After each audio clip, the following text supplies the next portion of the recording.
नमस्कार दोस्तों, स्वागत है आप सभी का exam Guru tips and tricks में। तो रीजनिंग के वेरी वेरी इंपॉर्टेंट 30 क्वेश्चंस आ गए हैं और मैं देख पा रहा हूं कि सभी जो है थोड़े ठंडे हो गए। क्यों भाई, ठंडे क्यों हो रहे हो? परीक्षा पास करनी है कि नहीं करनी है? Come on, where is the जोश? दोस्तों, आपको जो है अगर नौकरी पानी है कंसिस्टेंसी बनाए रखो, वरना दिक्कत हो जाएगी। चलिए, खैर जो लोग आएंगे आएंगे, जो लोग नहीं आएंगे उनको तो मैं बोल बोल के भी नहीं ला सकता।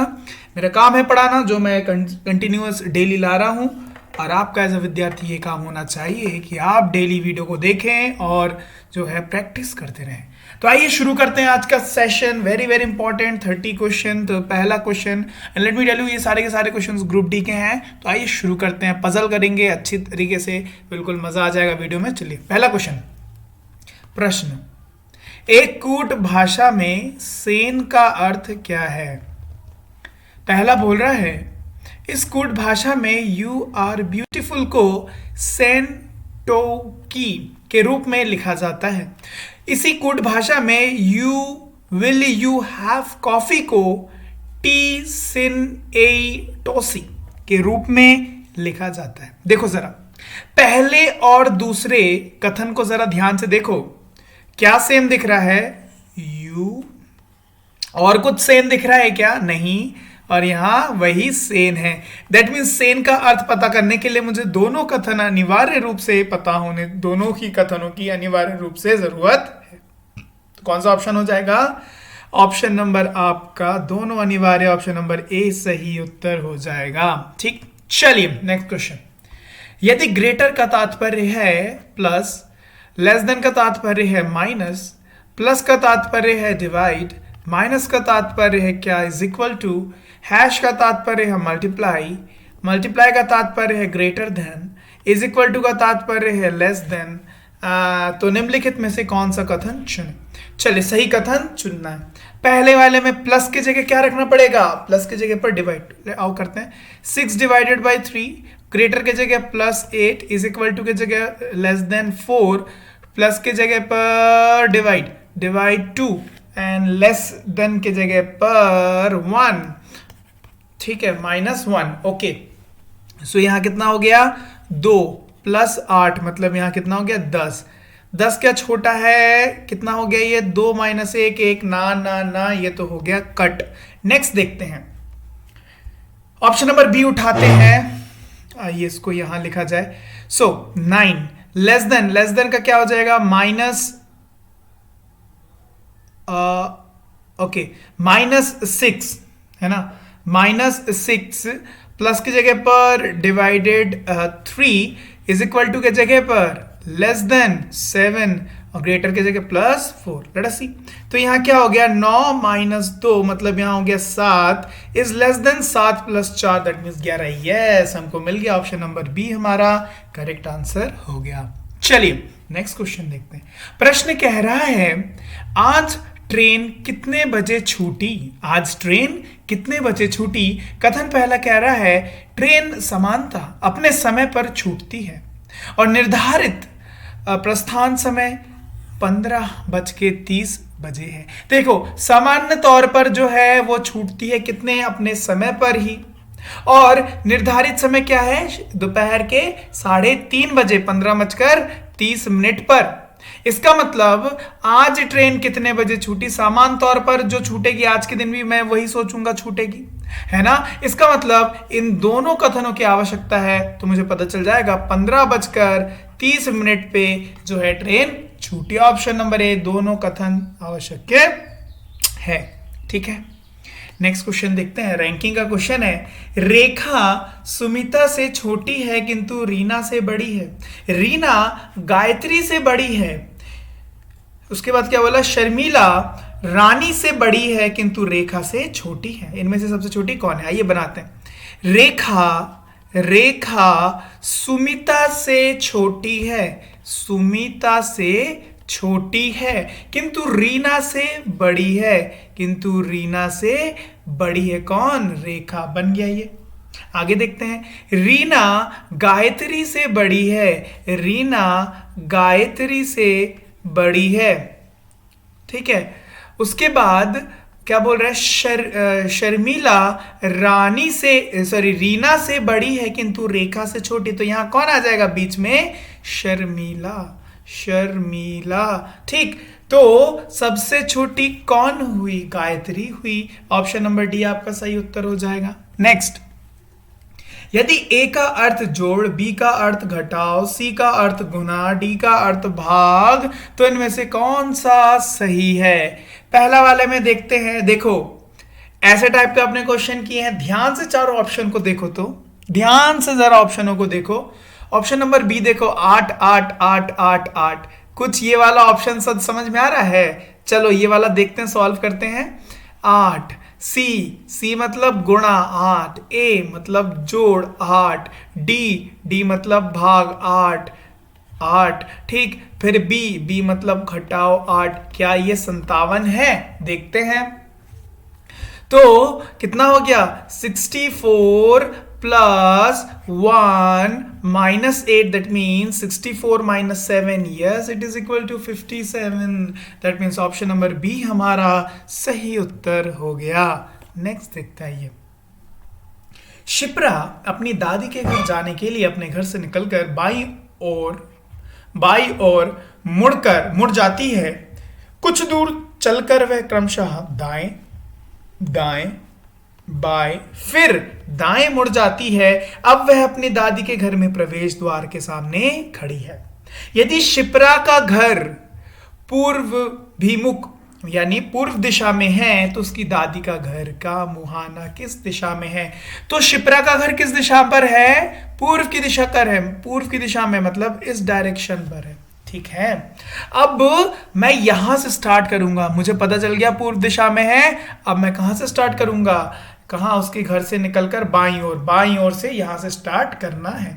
तो आइए, तो इस डायरेक्शन में है, तो अब इस डायरेक्शन में है तो सबसे पहले वो कहां जाएगी, बाईं ओर गई, मुड़ जाती है। कुछ दूर चलने के बाद दाएं गई, फिर वो दाएं गई, फिर वो बाएं मतलब बाएं, फिर वो दाएं मुड़ जाती है मतलब इधर आ गई। अब जो है वो अपनी दादी के प्रवेश द्वार के सामने खड़ी है। तो बताओ ये कौन सा डायरेक्शन है, दक्षिण है ना। कौन सा लगाओगे, ऑप्शन नंबर डी सही उत्तर हो जाएगा।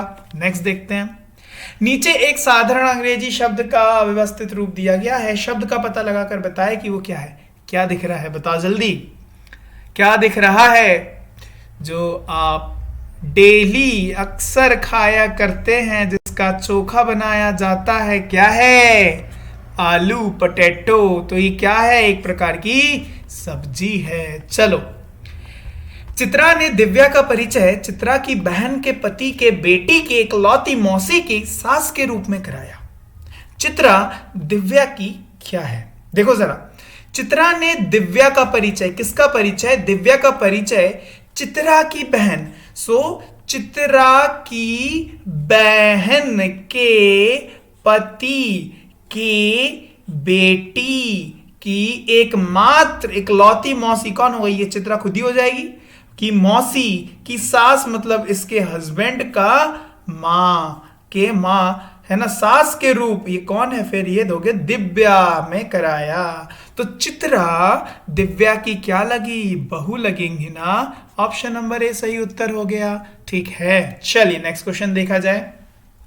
कथन कह रहा है सभी भाले तीर हैं और सभी तीर गोलियां हैं। आइए बनाया जाए, सभी भाले, सभी जो भाले हैं वो क्या है, वो तीर है, और सभी जो तीर है दोस्तों वो क्या है, वो गोलियां हैं। ठीक, निष्कर्ष पहला कह रहा है कुछ गोलियां तीर है। जी हाँ, ये वाला सेक्शन की जो गोलियां हैं वो तीर है, बिल्कुल सही। कुछ तीर भाले हैं, ये जो सेक्शन के तीर है, ये वाले सेक्शन के तीर वो क्या है, भाले हैं। कुछ गोलियां भाले हैं, जी हाँ दोस्तों, ये वाला सेक्शन की जो कुछ गोलियां हैं वो भाले हैं। और कोई गोली तीर नहीं है, ये तो रॉन्ग हो गया, क्यों नहीं वाला कॉन्सेप्ट आ गया। यहाँ पर तो पॉजिटिव बोला है, नहीं मैं नहीं लगा सकता। है ना। तो इसका मतलब 1, 2 और 3 ही पालन करेंगे। निष्कर्ष 1, 2, 3 पालन करते हैं। ऑप्शन नंबर सी हमारा सही उत्तर हो जाएगा। नेक्स्ट देखते हैं। अरुण ने कहा, क्या कहा भाई? वह महिला मेरे माँ के भाई की माँ की इकलौती बेटी की बेटी है। वह महिला अरुण की क्या है? अरुण ने क्या कहा? वह महिला मेरी माँ, मतलब किसकी माँ? अरुण की माँ। मेरी माँ के भाई मतलब मेरे मामा की माँ की इकलौती बेटी कौन होगी? मेरी माँ होगी कि इकलौती बेटी की बेटी है। मतलब ये कौन हुई? ये महिला हुई। एम फॉर महिला। तो ये महिला जो है अरुण की क्या लगेंगी? बहन लगेंगी ना। ऑप्शन नंबर है सही उत्तर। नेक्स्ट क्वेश्चन देखते हैं। 32 छात्रों की एक कक्षा में 20 छात्रों को स्पाइडरमैन एवं 14 छात्रों को बैटमैन पसंद है। 6 छात्रों को ना तो स्पाइडरमैन और ना ही बैटमैन पसंद है। आइए जरा देखा जाए तो कितने छात्रों को स्पाइडरमैन दोनों पसंद है। आइए सबसे पहले वेन डायग्राम बनाया जाए। देखो यहां पर स्पाइडरमैन और बैटमैन, ठीक है, कितने पसंद है स्पाइडरमैन? 20। और कितने लोग छात्रों को बैटमैन पसंद है? 14। अब जरा यहां देखो, अगर मैं इन दोनों को जोड़ूंगा तो कितना हो जाएगा? 34। तो क्लास में छात्र कितने हैं? 32। क्लास में छात्र कितने हैं?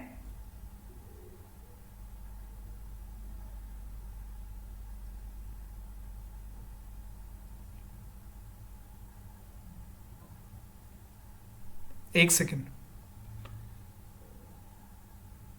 क्लास में छात्र कितने हैं?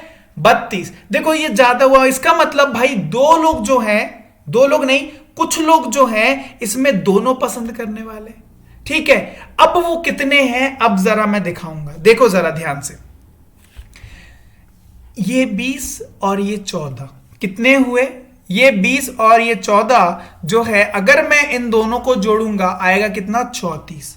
और इसी 34 में से 6 छात्र जो हैं वो ना ही स्पाइडरमैन और ना ही बैटमैन को पसंद करते हैं। इसका मतलब टोटल जो बच्चे हैं 32 में से 6 लोग जो अगर माइनस कर दूंगा, ये वो लोग होंगे जो कम से कम एक को पसंद करते हैं, हाँ कि ना। मतलब 32 में से 6 गए, that means 34 minus 26, that means 8 ऐसे लोग हुए जो दोनों को पसंद करते हैं। Option number B. और ये 26 कौन हुए? जो कम से कम एक को पसंद करते हैं। क्यों? क्योंकि 6 छात्र ना तो स्पाइडरमैन और ना ही बैटमैन को पसंद करते हैं। अंडरस्टूड।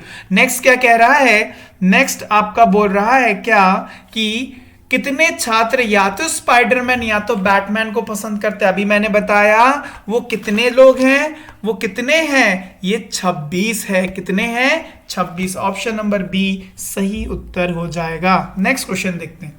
यदि निम्नलिखित समीकरण में दो चिन्हों के स्थान पर परस्पर बदल दिया जाए तो वह सत्य सिद्ध होगा। बताएं कि वह दो चिन्ह कौन से हैं।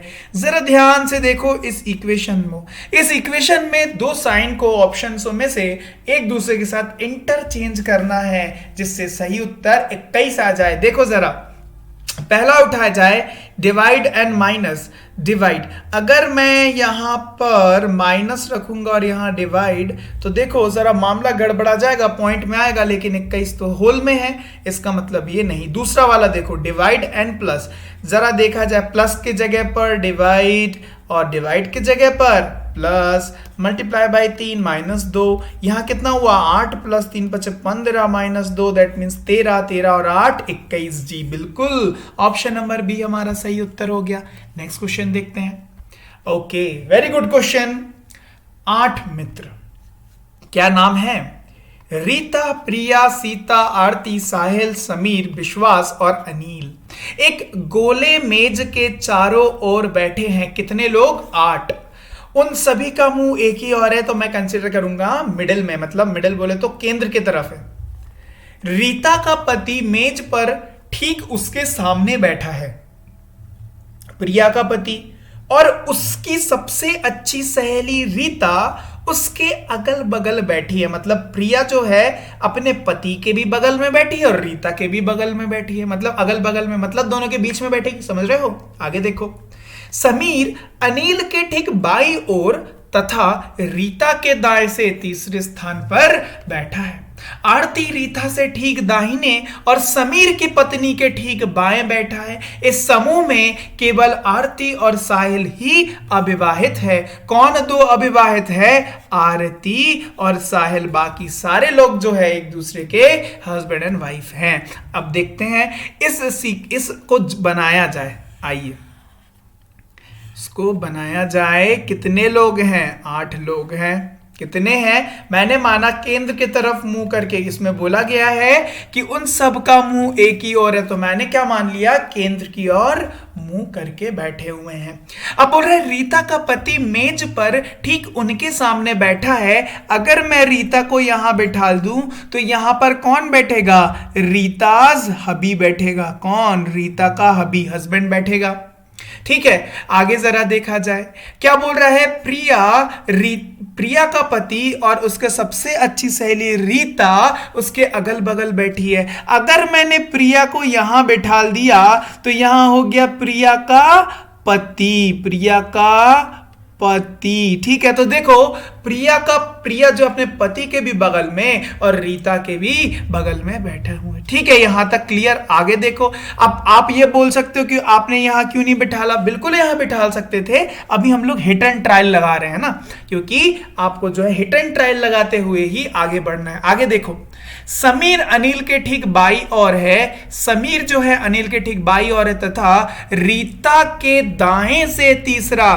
1 2 3 यहां कौन है गाइस? यहां है समीर। यहां कौन है? समीर, जो कि अनिल के ठीक बाएं हैं। तो यहां कौन आ जाएगा? यहां आ जाएगा कौन? अनिल आ जाएगा। कौन आ जाएगा? अनिल आ जाएगा। ठीक है, तो मुझे समझ में आ गया। देखो किस किस की जगह फिक्स? रीता की जगह फिक्स, समीर की जगह फिक्स, अनिल की जगह फिक्स। अभी इन दोनों की जगह फिक्स नहीं है। आगे देखते हैं क्या कह रहा है। आरती रीता के ठीक दाहिने ओर। आरती जो है यहां आ गई। आरती रीता के ठीक दाहिने ओर, इसकी भी जगह फिक्स। और समीर की पत्नी की बाएं बैठी है। यहां कौन बैठेगा? समीर की पत्नी। रिमेंबर, यहां कौन बैठेगा? समीर की पत्नी। ठीक, इस समूह में केवल आरती और साहिल अविवाहित है। देखो आरती तो हो नहीं सकती यहां पर, क्यों? क्योंकि वो अविवाहित है। बची कौन सी एकमात्र लड़की है? सीता। इसका मतलब यहां बैठेगी कौन? सीता, जो किसकी पत्नी होगी? जो समीर की पत्नी होगी। अंडरस्टूड? अब जरा यहां देखो। अब यहां जब सीता बैठ गया है, यहां आरती बैठ गई है, इसका मतलब प्रिया को तो यहीं बैठना होगा और प्रिया के पति को तो यहीं बैठना होगा, क्योंकि प्रिया के बगल में रीता भी चाहिए और प्रिया के बगल में प्रिया का पति भी चाहिए। अब जरा यहां ध्यान दो, साहिल अविवाहित है तो प्रिया का पति तो प्रिया का पति है। साहिल एक ही जगह बैठ सकता है यहां पर। यहां कौन आ जाएगा? साहिल। तो प्रिया का पति एक लड़का और कौन बचा? विश्वास बचा है। तो यहां कौन आ गया भाई? विश्वास आ गया। विश्वास आ गया। ठीक, हमारा बन गया फिगर। अब बोल रहा है इनमें से किस विकल्प में पहला व्यक्ति दूसरे व्यक्ति के ठीक दाहिनी ओर है? पहला व्यक्ति दूसरे व्यक्ति के दाहिनी ओर है। मतलब अनिल के क्या राइट साइड में साहिल है क्या? इनमें से पहला व्यक्ति दूसरे व्यक्ति के ठीक दाहिनी ओर है। देखो ना, अनिल के दाहिनी ओर साहिल है। बिल्कुल सही। ऑप्शन नंबर ए हमारा सही हो गया। ठीक है, नेक्स्ट क्या कह रहा है? निम्न में से कौन सा सत्य है? सीता विश्वास के बाएं से तीसरे स्थान पर बैठी है। सीता विश्वास के बाएं 1 2 3 नहीं भाई, यहां तो आरती बैठी है भाई, ये वाला तो गलत। साहिल आरती के ठीक सामने बैठा है। साहिल जो है आरती के बिल्कुल ठीक सामने बैठा है। इसका मतलब ऑप्शन नंबर मेरा बी सही हो जाएगा। नेक्स्ट क्वेश्चन देखते हैं, रीता का पति कौन है? यहां देखो आर हबी, रीता का हस्बैंड कौन है? अनिल है ना, तो कौन सा ऑप्शन नंबर डी हमारा सही हो जाएगा। अंडरस्टूड। चलो, अनिल कथन कह रहा है सभी कुत्ते बिल्लियां हैं और कोई भी बिल्ली चूहा नहीं है। सभी कुत्ते बिल्लियां हैं और कोई भी बिल्ली क्या नहीं है? कौन नहीं है? चूहा नहीं है, इसलिए अलग हो गया। चलो, सभी चूहे कुत्ते हैं, क्या सभी चूहे कुत्ते हैं? भाई जब बिल्ली नहीं है तो कहां से कुत्ते जाएंगे? नहीं। कुछ कुत्ते चूहे हैं? नहीं। इसका मतलब ना तो एक ना ही दो का पालन करेगा। ऑप्शन नंबर बी हमारा सही उत्तर हो जाएगा। नेक्स्ट क्वेश्चन देखते हैं, एक पार्टी में हर जोड़े के साथ कम से कम एक बच्चा है और वहां 12 जोड़े हैं। निम्नलिखित में से कौन सा अनुमान संभव है? देखो 12 जोड़े हैं, मतलब हस्बैंड वाइफ को मिला के 12 प्लस 12 दैट मीन्स कितना? 24 तो ये हो गए, और एक बच्चा तो है ही, मतलब 12 और मतलब न्यूनतम 36 तो होंगे ही होंगे। देखो पार्टी में कम से कम 36 लोग तो हैं। ऑप्शन नंबर डी आपका सही उत्तर हो जाएगा। नेक्स्ट क्वेश्चन, प्रश्न कह रहा है सूर्य की उम्र क्या है? सूर्य की उम्र क्या है? कथन पहला बोल रहा है रमेश के घर में सूर्य और उसकी बहन ही बच्चे हैं। सूर्य की बहन उससे 5 साल बड़ी, अगर सूर्य x हुआ तो उसकी बहन क्या हो जाएगी? x प्लस 5 हो जाएगी।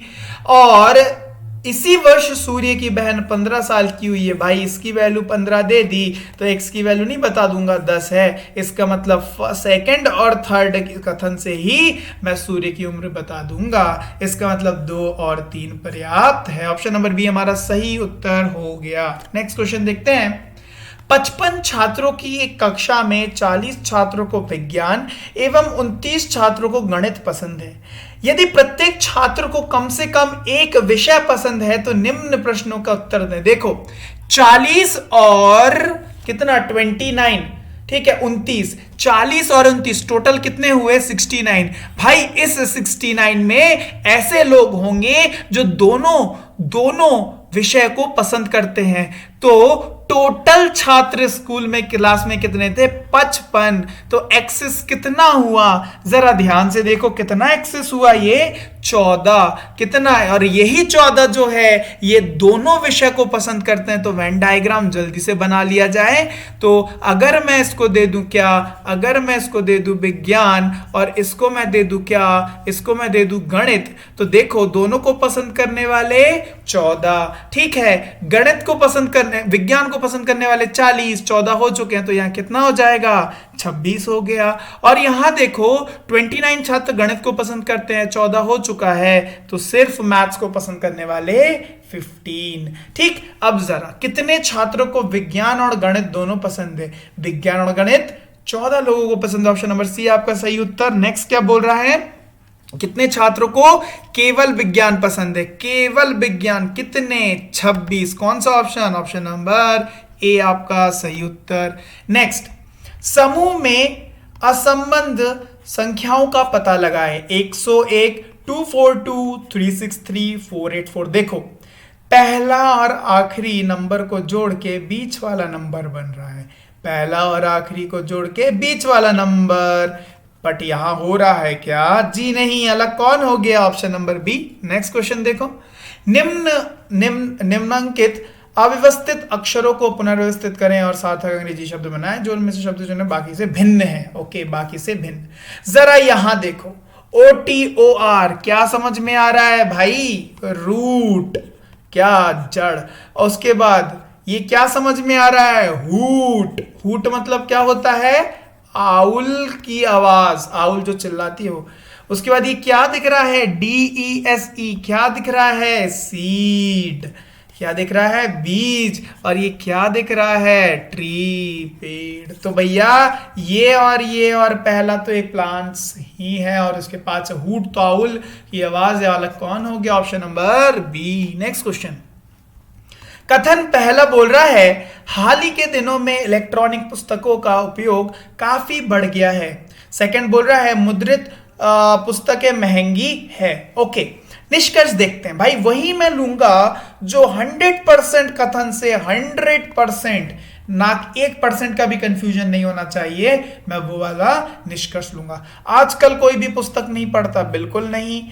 इलेक्ट्रॉनिक पुस्तकें पढ़ने की लोकप्रियता बढ़ रही है, देखो ना, तभी तो काफी बढ़ रहा है ना उपयोग, क्योंकि लोकप्रियता बढ़ रही है। इसका मतलब ऑप्शन नंबर सी केवल दूसरा जो है पालन करता है। ठीक, चलिए नेक्स्ट क्वेश्चन देखिए, बहुत ही अच्छा क्वेश्चन, जरा ध्यान से देखिए।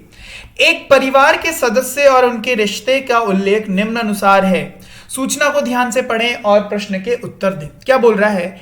ए बी की बहन है, सी डी का भाई है, सी डी का भाई है, ई एफ का पिता है, जी एच की मां है, एफ डी की बहन है, जी सी जी का बेटा है, बी सी का बेटी है, सी की शादी जे से हुई है, डी बी का क्या है? आइए इसको सॉल्व किया जाए।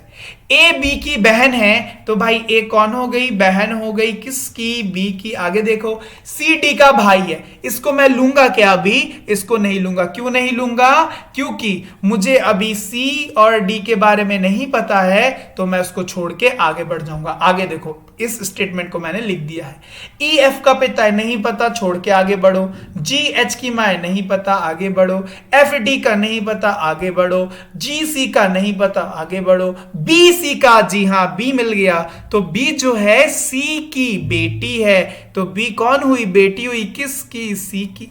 अरे are you getting guys?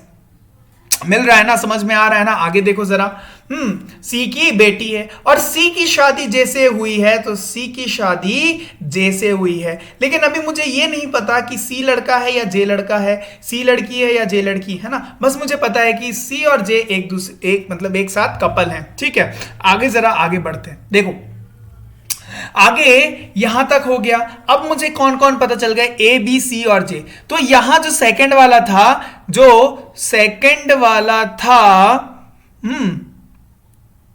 Second वाला सी डी का, ये अब हमको पता करना है। देखो सी डी का भाई है, सी जो है डी का भाई है, इसका मतलब ये लड़का है, तो ये कौन हो जाएगी? ऑब्वियसली लड़की हो जाएगी। और सी जो है वो डी का भाई है। किसका भाई है? डी का भाई है। अब जरा देखो, ई एफ नहीं पता है, जी एच नहीं पता है, एफ पता चल गया, एफ डी की बहन है, एफ जो है वो डी की बहन हुई। आगे देखो जरा, सी जी का बेटा है ना, तो सी जो है वो जी का बेटा है। सी जो है किसका बेटा है? जी का बेटा है। ठीक है, चलो सारा हो गया है। और यहां एक और छूटा ना, जी जो है वो एच की मां है ना, जी जो है वो जी एच की मां है। Where is H? Okay, G मां है, तो चलो ये मां हो गई। यहां एक और चीज छूट रहा है क्या? ई एफ का पिता है। देखो ई एफ का पिता, एफ ये रहा, तो ई कौन हो जाएगा? ई ये हो जाएगा, एफ पिता, ये लोग हस्बैंड वाइफ हो जाएंगे। ठीक है, यहां एच छूट गया ना, तो यहां जरा देख लो, जी जो है वो एच की मां है, तो यहां कोई एच यहां करके कोई आ जाएगा। ठीक है, एच की मां मतलब ये लोग हस्बैंड वाइफ में हो जाएंगे सब लोग, ये लोग भाई बहन और ऊपर हस्बैंड वाइफ। अंडरस्टूड? तो हमारा बन गया है क्या? Family chart. अब जरा यहां ध्यान से देखो, क्वेश्चन बोल रहा है डी बी का क्या है? डी जो है वो बी का कौन है? मुझे डी के जेंडर के बारे में पता चला क्या? लिंग के बारे में पता चला क्या? लड़का है कि लड़की? नहीं पता चला। इसका मतलब क्या मैं निर्धारित कर सकता हूं? नहीं कर सकता, मतलब निर्धारित नहीं किया जा सकता। ऑप्शन नंबर डी हमारा सही उत्तर हो जाएगा। नेक्स्ट क्या बोल रहा है? बी ई का क्या है? बी जो है बी ई का, देखो ई लड़की हुई तो ई की कौन हुई? पोती हुई, तो ऑप्शन नंबर डी हमारा सही उत्तर हो गया। नेक्स्ट क्या बोल रहा है? परिवार में कितनी महिला सदस्य है? कितनी महिला सदस्य हैं? देखो 100% श्योर शॉट, 1 2 3 4 5, लेकिन इन दोनों का तो अभी नहीं पता ना, तो कितनी हो गई न्यूनतम 5, न्यूनतम 5 तो भाई होंगी ही होंगी, इससे ज्यादा भी हो सकती है। ठीक है, चलो नेक्स्ट बोल रहा है प्रश्न, सासा का स्कूल कितने दूर है। कथन बोल रहा है सासा 9वीं कक्षा की छात्र है, इररिलेवेंट। सासा की माँ पहले उसे स्कूल छोड़ती है, फिर अपने कार्यालय जाती है जो 10 किलोमीटर है। तो मुझे तो ये पता चल गया उसके कार्यालय और स्कूल के बीच की दूरी, अभी तो उसके स्कूल कितना दूर है ये नहीं पता चला अभी भी, है ना। सासा की बस 15 मिनट में, साइकिल से 30 मिनट में यात्रा, नहीं, सारे इररिलेवेंट है, इसका मतलब सूचना अपर्याप्त है। ऑप्शन नंबर बी आपका सही उत्तर हो जाएगा। नेक्स्ट क्वेश्चन क्या बोल रहा है, कथन बोल रहा है सभी कुत्ते काले हैं और सभी बिल्लियां सफेद है। सभी जो कुत्ते हैं, सभी कुत्ते जो हैं वो क्या है, वो काले हैं, और क्या बोल रहा है सभी जो बिल्लियां हैं, सभी बिल्लियां जो हैं, सभी बिल्लियां क्या है, सभी बिल्लियां सफेद है। अब देखो, उपयुक्त कथनों का अध्ययन करें और उस पर आधार पर उपयुक्त का उत्तर दें। कोई जानवर काला या सफेद नहीं है। भाई कुत्ता और बिल्ली तो जानवर ही, काला सफेद तो है ही, गलत। सभी जानवर या तो काले हैं या, हमको तो भाई 2 जानवरों के बारे में पता चला, कुत्ती और बिल्ली, कुत्ता और बिल्ली, है ना। सभी तो मैं नहीं बोल सकता। कुछ जानवर काले और कुछ सफेद, बिल्कुल। कुछ कुत्ते जो है, कुछ कुत्ते नहीं, कुत्ते जो है काले हैं, बिल्लियां सफेद है, तो भाई कुछ जानवर में कुत्ता आ गया जो काला है और कुछ जानवर में बिल्ली आ गई जो सफेद है। इसका मतलब क्या, ऑप्शन नंबर सी हमारा सही उत्तर हो गया। आज का अंतिम प्रश्न देख लेते हैं, क्या कह रहा है प्रश्न, अस्पताल में आवश्यक नर्सों की न्यूनतम संख्या बताएं। कथन कह रहा है वहां 24 घंटे की तीन पालियां हैं। 24 घंटे की 3 पालियां मतलब 8 8 8, ठीक है। वहां 13 वार्ड है जिसके लिए प्रति वाली 2 नर्सों की आवश्यकता है। प्रति पाली होगा, प्रति पाली में 2 नर्सों की आवश्यकता है। तो प्रति पाली में 2 नर्स, कितने नर्स, 2 नर्स। तो यहां एक वार्ड में 6 नर्स हो गई, और टोटल कितनी, 13। तो टोटल मुझे नर्सों की संख्या 6 × 13 मतलब कितना हो गया, 3 × 6 18, और ठीक है वॉट एवर 78 है ना। तो यहां देखो क्या हुआ, तो अस्पताल में न्यूनतम नर्सों की संख्या निकल के आ गई कि नहीं आ गई। और यहां बोल रहा है शहर में प्रति 1000 की आबादी में कम से कम 3 नर्सों की आवश्यकता है। भाई मुझे तो शहर का पॉपुलेशन ही नहीं पता, तो कम से कम 3 नर्सों कैसे निकालूंगा। इसका मतलब 1 और 2 से मैं भले ही निकाल लूंगा, मतलब कथन 1 और 2 दोनों पर्याप्त है। ऑप्शन नंबर सी इसका सही उत्तर हो जाएगा। तो गाइस ये थे आज के वेरी वेरी इंपॉर्टेंट 30 क्वेश्चन। अगर वीडियो पसंद आया तो वीडियो को भैया लाइक कर दो, शेयर कर दो, और चैनल पे अगर नए हो तो सब्सक्राइब जरूर कर दो, क्योंकि मैं रोजाना आपके लिए ऐसे ही वीडियोस ला रहा हूं। ठीक है गाइस, फिर मिलते हैं आपसे नेक्स्ट वीडियो में, तब तक के लिए bye bye and have a nice day.